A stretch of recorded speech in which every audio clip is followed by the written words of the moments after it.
Assalamualaikum warahmatullahi wabarakatuh. Selamat pagi, salam sejahtera bagi kita semua. Selamat datang di mata kuliah Hukum Administrasi Negara dengan bobot 3 SKS. Perkenalkan, saya Selvi Rusdiana SHMH, selaku dosen dari Fakultas Hukum Universitas Internasional Batam yang akan mengampu dan membimbing mahasiswa untuk mempelajari dan memahami berbagai aspek dari hukum administrasi negara. Pertama-tama, saya akan menjelaskan tentang deskripsi mata kuliah Hukum Administrasi Negara. Hukum Administrasi Negara adalah mata kuliah yang menggunakan metode pembelajaran studi kasus atau case-based learning dan telah terintegrasi dengan penelitian. Capaian pembelajaran dari mata kuliah ini adalah mahasiswa mampu menguasai dan memahami konsep dasar dari hukum administrasi negara berupa konsep negara hukum kesejahteraan, konsep berupa azas hukum, sumber hukum, dan ruang lingkup keberlakuan hukum administrasi negara. Setelah itu, mahasiswa akan mempelajari atau mampu memahami tentang kedudukan pemerintah, wewenang pemerintah, dan perolehan wewenang pemerintah. Kemudian, akan dipelajari terkait tindakan atau perbuatan dari pemerintah. Selanjutnya, mahasiswa mampu menguasai terkait instrumen hukum pemerintah yang berbentuk misalnya peraturan perundang-undangan, peraturan kebijaksanaan, keputusan tata usaha negara, dan perizinan.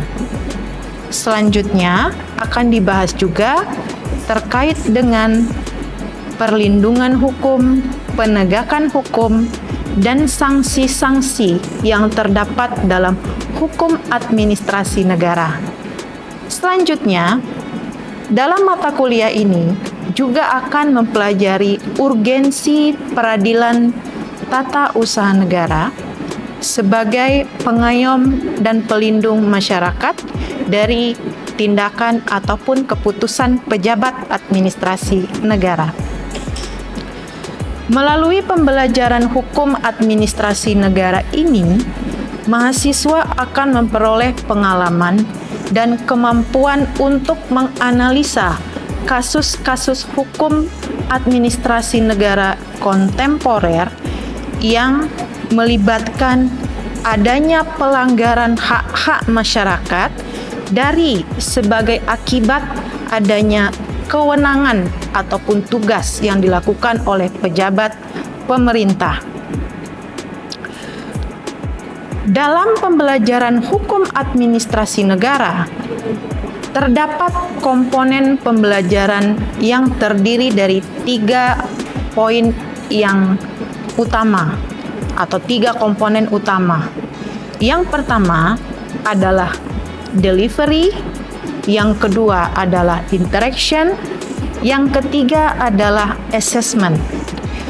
Delivery adalah penyampaian materi pembelajaran.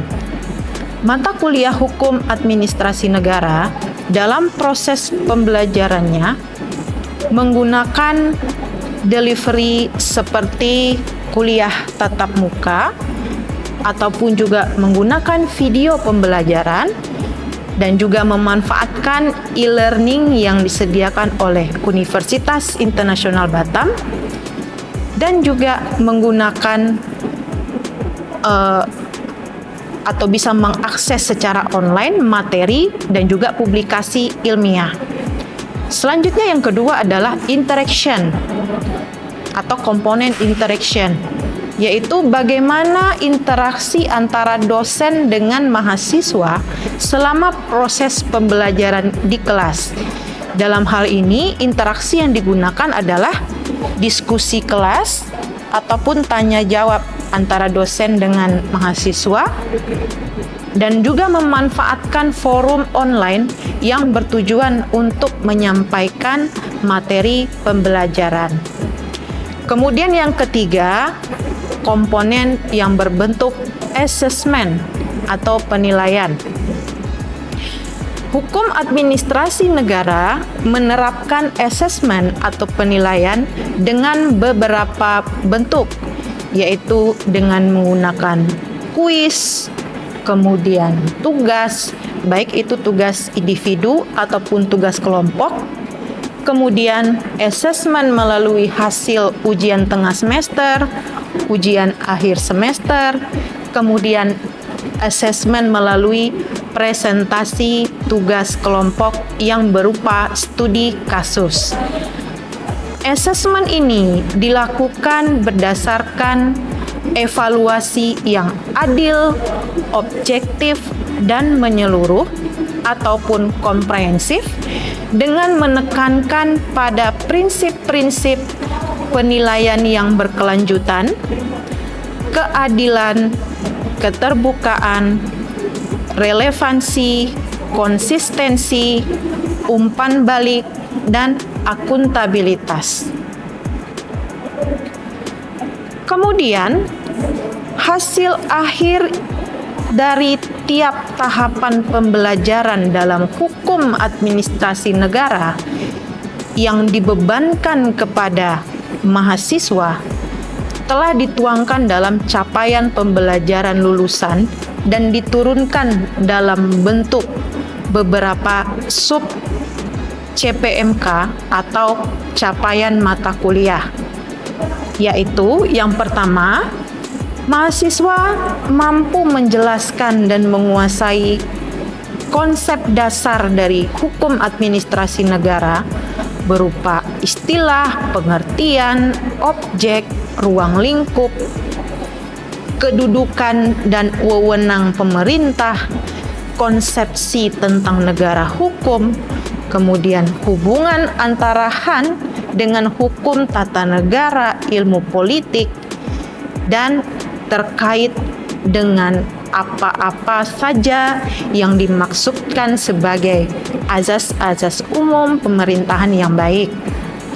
Sub CPMK yang kedua, mahasiswa mampu serta menguasai tentang kedudukan, kewenangan pemerintah, cara memperoleh kewenangan pemerintah, serta tindakan dan perbuatan hukum pemerintah dengan menganalisa contoh kasus yang relevan.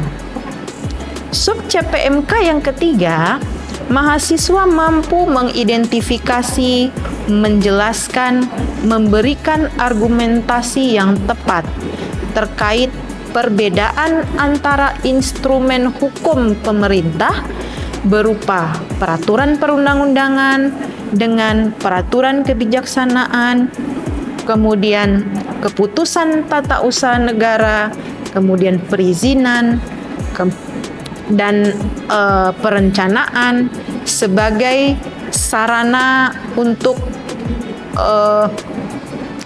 melaksanakan tugas dan wewenang dari pemerintah untuk melindungi ataupun melayani masyarakat. Kemudian, sub CPMK yang keempat, mahasiswa menguasai aspek teoritis terkait urgensi peradilan administrasi negara dalam negara hukum beserta contoh-contoh kasus yang dapat diselesaikan di peradilan administrasi negara tersebut. Kemudian, sub CPMK yang kelima, mahasiswa mampu menguasai serta menganalisis perbedaan dasar-dasar pemerintahan di antara negara-negara ASEAN berdasarkan konsep hukum administrasi negara yang telah dipelajari selama 1 semester. Kemudian yang terakhir atau sub CPMK ke-6, mahasiswa mampu mencari, mengolah, dan menganalisis contoh kasus serta memberikan solusi yang relevan terkait permasalahan pembangunan hukum administrasi negara kontemporer serta mempresentasikan hasil analisanya tersebut. Demikian penjelasan singkat saya terkait dengan mata kuliah Hukum Administrasi Negara. Selanjutnya, saya akan menampilkan video pembelajaran mata kuliah Hukum Administrasi Negara dengan topik Instrumen Hukum Pemerintah. Selamat menyaksikan. Selamat pagi, Assalamualaikum warahmatullahi wabarakatuh. Baik, kita lanjut materi perkuliahan Hukum Administrasi Negara ya. Saya akan flashback terlebih dahulu materi kita di minggu sebelumnya. Di minggu lalu kita sudah membahas mengenai beberapa azas-azas hukum administrasi negara ya. Yang pertama ada azas legalitas, kemudian azas negara hukum dan demokrasi, dan juga ada azas bahwa pembatalan keputusan tata usaha negara itu harus melalui pengadilan ya. Nah, kira-kira dari materi yang saya sampaikan di minggu lalu, apakah semuanya sudah memahami atau ada yang belum dipahami? Sudah ya? Oke. Baik, jadi karena tidak ada yang mau ditanyakan nih dari materi sebelumnya, kita lanjut pertemuan kelima ya. Untuk topik yang kelima, kita akan membahas mengenai instrumen hukum pemerintah. Nah, kalau kita berbicara mengenai instrumen, nah apa kata lain instrumen itu? Instrumen. Alat, betul. Alat ya, ataupun sarana lah ya. Jadi dalam hal ini maksudnya adalah instrumen atau alat yang digunakan oleh pemerintah atau administrasi negara ketika mereka itu bertugas untuk melayani kepentingan masyarakat. Karena kita sudah tahu nih, kalau hukum administrasi negara itu hukum yang mengatur hubungan antara siapa? Antara pemerintah atau administrasi negara dengan masyarakat. Nah, sehingga dengan demikian instrumen hukum pemerintah itu adalah alat yang digunakan oleh pemerintah ketika akan berhubungan atau mengatur masyarakatnya. Nah, instrumen itu sebenarnya ada dua ya, instrumen pemerintah itu. Yaitu yang pertama itu instrumen fisik atau berwujud lah seperti gedung gini kan. Gedung ataupun infrastruktur jalan gitu yang kalian lihat itu kan pemerintah yang membangun kan, atau alat-alat tulis atau alat komunikasi. Nah, itu instrumen fisik atau domain public domain gitu ya. Jadi alat-alat yang milik pemerintah yang digunakan untuk itu tugas dan wewenangnya itu untuk menyejahterakan masyarakat. Nah, yang kedua instrumen hukum. Nah, ini yang terpenting bagi hukum administrasi negara. Instrumen hukum ini yang akan kita kaji. Jadi instrumen hukum itu bisa berbentuk beberapa hal ya. Nah, salah satunya seperti peraturan perundang-undangan. Nah, itu termasuk instrumen hukum itu yang dipakai oleh pemerintah ketika pemerintah itu bertugas atau melaksanakan kewenangannya. Ya. Kemudian ada lagi peraturan kebijakan. Ada juga yang menyebut peraturan kebijaksanaan. Atau bahasa Belandanya itu, bahasa Jermannya itu Vrijheidsermessen. Ada juga yang menyebut dengan diskresi atau discretion. Ya, jadi berbeda antara peraturan perundang-undangan dengan peraturan kebijakan itu berbeda. Walaupun mirip-mirip nama di depannya itu peraturan, tapi berbeda. Karena proses pembuatannya pun tentu berbeda juga. Kekuatan mengikatnya pun tentu juga berbeda, ya kan? Nggak banyak membahas rencana ya, kita cukup fokuskan kepada yang pokok ini saja. Nah, jadi ini adalah instrumen yang digunakan pemerintah ketika menjalankan tugas dan wewenangnya. Nah, sebelum kita masuk kepada jenis-jenis instrumen itu, kita lihat kembali sekilas norma hukum yang mungkin kalian sudah pahami juga ya. Jadi bahwa norma hukum itu tidak selalu undang-undang seperti yang kita tahu. Ya. Jadi norma hukum bisa dalam bentuk keputusan juga. Itu juga norma hukum. Nah, kalau undang-undang kan dia dibuat oleh badan apa ya kalau yang kita tahu selama ini? Siapa yang membuat undang-undang atau badan apa? Legislatif, ya. Legislatif bersama-sama dengan pemerintah gitu ya. Jadi membuat undang-undang. Tapi kalau keputusan itu yang dibuat hanya oleh eksekutif. Oke, jadi norma hukum tidak selalu berbentuk undang-undang. Nah, sehingga kalau kita bagi-bagi norma hukum itu ada 4 tingkatannya. Yang pertama sifatnya umum dan abstrak. Seperti undang-undang. Undang-undang itu kan sifatnya umum kan? Berlaku bagi siapa saja, di mana saja, untuk kejadian yang sifatnya berulang-ulang, walaupun kejadian itu nggak tertentu ya. Jadi dia sifatnya abstrak dan umum gitu. Kemudian yang kedua, norma yang konkret individual. Nah, contohnya kayak keputusan kan?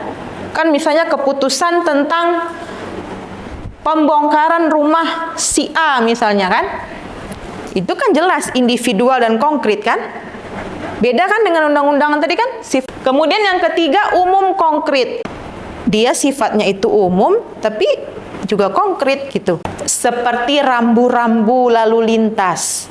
Ya. Kemudian norma yang keempat, individual abstrak. Dia individual tapi abstrak. Contohnya, izin mendirikan bangunan. Oke, kita masuk kepada instrumen hukum pemerintah tadi. Kita bahas terlebih dahulu tentang peraturan perundang-undangan. Kalau perundang-undangan, jadi seperti yang tadi ya, tidak hanya undang-undang, tapi juga apa? Ada yang tahu? Apa lagi? Ya, silakan. Siapa yang tahu apa saja jenis peraturan perundang-undangan? Siapa? Perpres. Oke. Ada lagi? Tap MPR, boleh. Apa lagi? Perpu, PP. Nah, ya, jadi itu contoh-contoh dari peraturan perundang-undangan kan. Umum, abstrak. Nah, tentu sudah bisa kita mendefinisikan dari peraturan perundang-undangan itu sendiri. Seperti apa sih sifat dari peraturan perundang-undangan itu kan?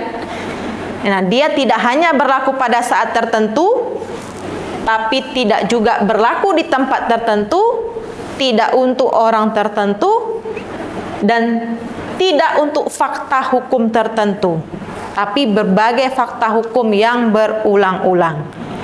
Ada yang mau ditanyakan dari pengertian ini?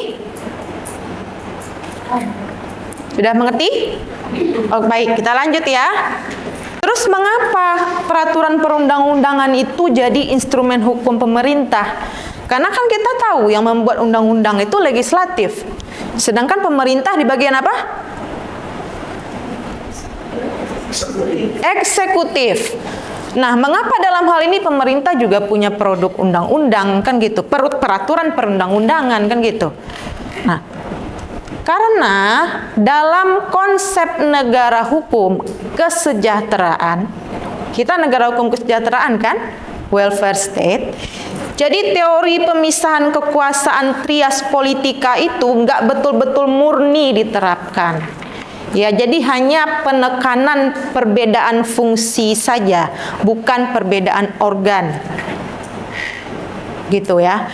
Jadi di legislatif memang itu untuk membuat undang-undang, tapi eksekutif ada kalanya juga boleh membuat peraturan perundang-undangan. Seperti tadi contohnya PP gitu kan, peraturan pemerintah.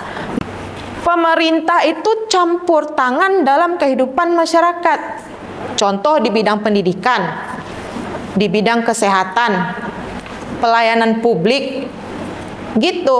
Sehingga dengan demikian untuk memudahkan tugas dan wewenangnya itu, pemerintah atau administrasi negara itu juga diberikan kewenangan membuat peraturan perundang-undangan. Nah, di sini instrumen hukumnya PP. Bisa dipahami? Bisa? Ada yang mau ditanyakan? Tidak ya? Cukup paham ya? Cukup paham. Oke, kita lanjut ya. Jenis instrumen hukum itu adalah peraturan kebijakan atau diskresi. Atau discretion di dalam bahasa Jerman, Phrase-Ermessen. Nah, mungkin kalian sudah ketemu lah istilah-istilah itu ya. Untuk memberikan ruang gerak bagi dia atau kemerdekaan mengambil keputusan atas inisiatif pejabat itu sendiri. Jadi kalau seandainya ada diskresi yang dikira merugikan hak warga negara, itu bisa saja diuji. Peraturan kebijaksanaan itu bukan peraturan perundang-undangan ya. Kemudian azas pembatasan dan pengujiannya terhadap peraturan perundang-undangan nggak bisa diberlakukan untuk menguji peraturan kebijakan, karena kan batu ujinya sudah berbeda. Nah, kemudian tidak bisa diuji secara weighmatic head. Nah, dia lebih kepada dogmatic head gitu ya. Lebih banyak kepada sisi manfaatnya yang diambil. Peraturan perundang-undangan berlaku umum ya, peraturan kebijakan juga sama ya. Sama-sama berlaku umum dan abstrak. Ya. Oke, ada yang mau ditanyakan mengenai peraturan kebijakan? Tidak ada ya? Baik, kita lanjut ya. Oke, siapa? Untuk peraturan kebijakan administrasi ini hanya boleh dikeluarkan oleh pemerintah publik atau organ-organ lembaga pemerintah lain itu? Boleh, boleh. Selagi dia itu di bidang penyelenggaraan negara, dia memiliki kewenangan untuk mengeluarkan peraturan kebijakan. Ya, seperti itu. Kita lanjut yang ketiga. Keputusan tata usaha negara. Keputusan atau Beschikking ya. Bahasa Belandanya Beschikking ya. Ini adalah yang paling penting di antara yang lain-lain tadi dalam kajian hukum administrasi negara. Kalau kalian mendapatkan suatu keputusan yang dikeluarkan pemerintah, jangan langsung-langsung terima saja. Kalian dicek dulu apakah ini sudah berdasarkan peraturan perundang-undangan, apakah ini sudah sesuai dengan AAUPB, atau jangan-jangan dia melanggar azas-azas umum pemerintahan yang baik, sehingga ada yang dirugikan. Jadi ini penting sekali mengenai keputusan ini dalam hukum administrasi negara. Kemudian oleh Utrecht di Indonesia dipakai istilah yang namanya ketetapan. Tapi lambat-lambat itu nggak dipakai ketetapan itu ya. Lebih tepat memang digunakan istilahnya itu keputusan. Ya. Dalam hal ini keputusan itu berbeda ya dengan putusan. Iya kan? Kalau putusan itu apa? Apa itu keputusan? Ada keputusan, ada putusan. Kalau putusan itu apa?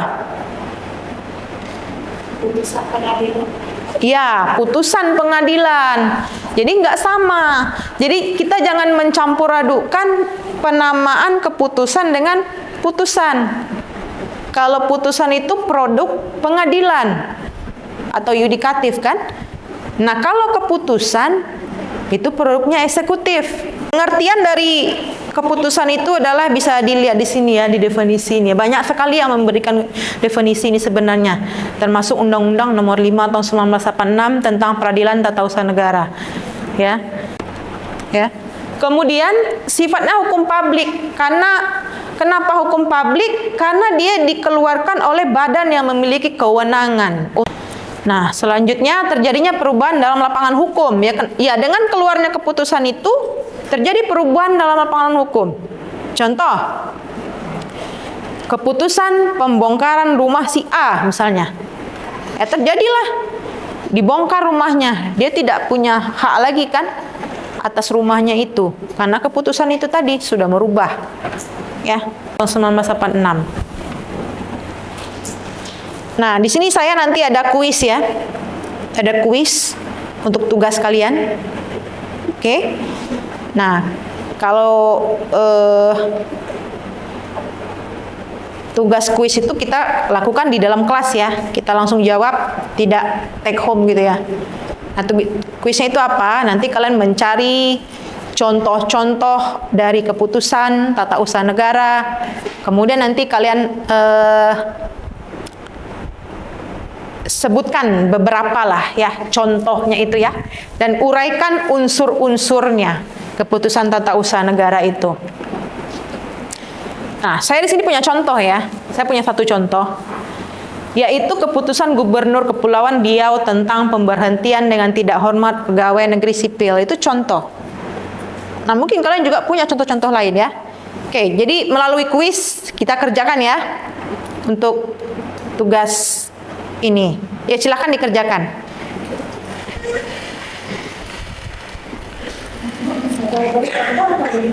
Ya, individu. Tugasnya individu saja. Nanti silakan jawabannya dikirim melalui MS Teams ya, chat pribadi. Kalau dalam 5 menit selesai ya. Sudah bisa dipahami ya? Apa, Andrew? Ini kalau Ya. dengan peraturan kebijakan yang tadi disampaikan itu kan dikeluarkan oleh eksekutif ya. Ya. Itu bentuknya seperti reguling, tapi inti maksud dari pengaturan itu mengarah ke disiplin.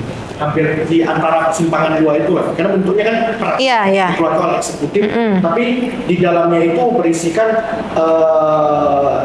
yang pada memang tidak secara eksplisit ya, tetapi pada intinya itu mengatur pada kebijakan yang mau dilakukan oleh pemerintah. Kalau misalnya terjadi situasi seperti ini, andai katalah terdapat PP yang kurang sesuai, melakukan uji material. PP nih? PP atau peraturan mungkin perda, bentuknya itu peraturan kebijakan yang kemudian setelah kita telusuri kalau ada yang sesuai, kita mau melakukan uji, itu kita ujinya ke mana? Karena kalau ke PT-UN itu kan, PT-UN itu syarat pengujian itu harus KTUN. Bukan? Oke. Apa bisa di PT-UN? Ya, oke, itu pertanyaannya bagus ya. Jadi ada pertanyaan kalau ternyata peraturan kebijakan itu bertentangan baik dengan peraturan perundang-undangan atau WP, kemana akan diuji? Sedangkan menurut Andrew, yang jadi objek sengketa itu di KTUN itu hanya keputusan tata usaha negara. Nah, sebenarnya begini. Sekarang semenjak adanya Undang-Undang Administrasi Pemerintahan, Undang-Undang Nomor 30 Tahun 2014, kewenangan PT-UN itu diperluas. Jadi tidak hanya sekedar menguji keputusan tata usaha negara saja, tapi juga termasuk uji penyalahgunaan wewenang. Nah, tadi saya katakan bahwa peraturan kebijakan itu kan diberikan ruang bagi pejabat itu untuk menggunakan wewenangnya mengeluarkan suatu keputusan atau peraturan yang sifatnya itu kan mengatur, ya, mengatur kepentingan yang mungkin belum ada dasar hukumnya dalam undang-undang atau PP atau yang lain-lainnya lah. Sehingga kalau misalnya peraturan kebijaksanaan itu dirasa melanggar peraturan perundang-undangan ataupun AAUPB, itu bisa diajukan pengujian kemana? Sama, tetap Pengadilan Tata Usaha Negara, tapi uji penyalahgunaan kewenangan seperti itu. Ya, jadi itu ada kan perluasan objek sengketa ya.